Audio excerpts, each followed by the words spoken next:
पीछे हट रहे हैं क्या? हम भी अड़े हुए हैं। हम भी कह रहे हैं जब तक कानून रहेगा, खेती के कानून रहेंगे, हम उसी तरह से लड़ाई लड़ेंगे। उस दौर में भी हज़ारों किसान आंदोलन में आ रहे हैं। इसका मतलब है कि पूरे लोग इससे जुड़े हुए हैं। उसकी ज़मीन बचनी चाहिए, उसकी फसल बचनी चाहिए और रोज़गार बचना चाहिए। शांतिपूर्ण तरीके से लगातार बैठेंगे, पर रिलायंस कंपनी के गोडाउन में कोई काम नहीं होने देंगे। नमस्कार। 17 अक्टूबर को संयुक्त किसान मोर्चे ने हनुमानगढ़ कलेक्ट्रेट के आगे जो आमरण अनशन किया हुआ था उसे मांगे पूर्ण होने पर कर दिया था समाप्त। अब फिर दोबारा नई स्फूर्ति के साथ सेंट्रल वेयर हाउस के आगे संयुक्त किसान मोर्चा और मजदूर मिलकर बैठ गए हैं धरने पर।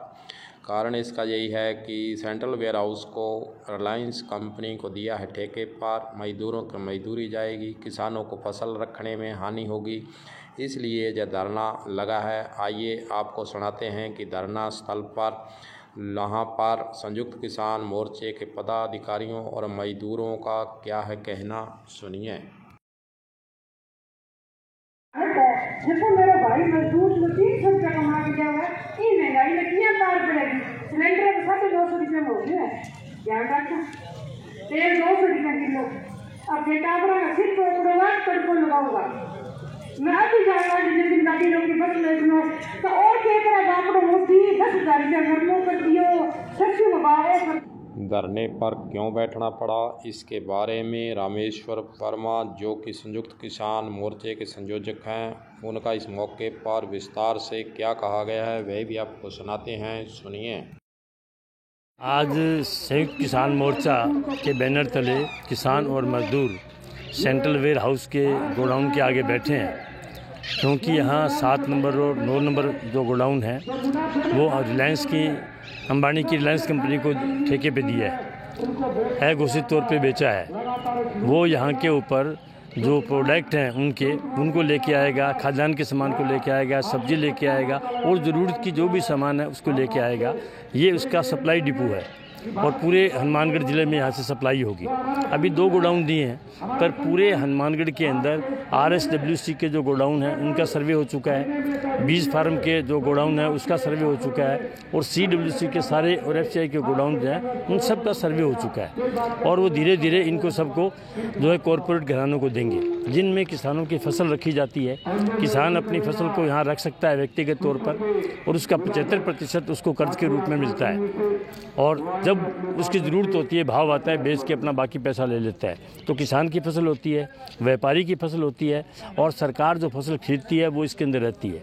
अगर ये कॉरपोरेट घरानों के चले जाएंगे, वो अपना प्रोडक्ट यहाँ रखेंगे तो जो इलाके को लूटने के काम में आएगा।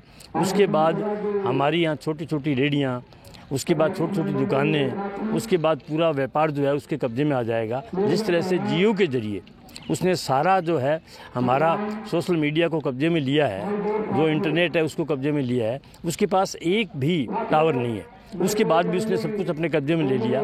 इसी तरह से यहाँ उसके पास एक ही गोडाउन नहीं है, पर सरकार के गोडाउन पे कब्जा करके पूरे व्यापार पे कब्जा करेगा।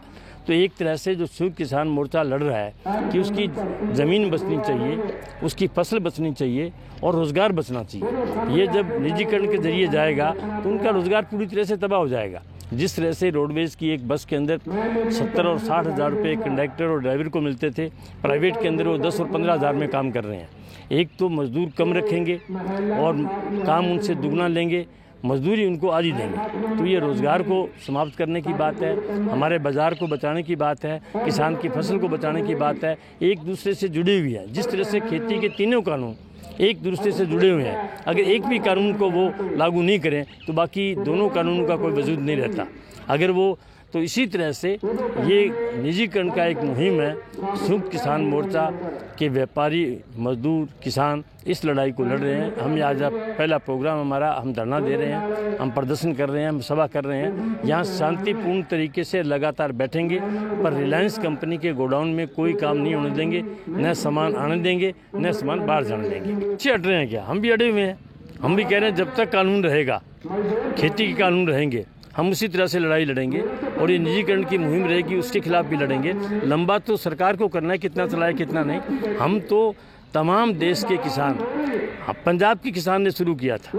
पंजाब के किसान की बात नहीं मांगी, हरियाणा जुड़ गया, उसके बाद यूपी जुड़ गया, उसके बाद राजस्थान जुड़ गया और पूरा देश उसके साथ जुड़ा हुआ है। अभी जो रेल रोको कार्यक्रम था उसका पूरे देश में हुआ।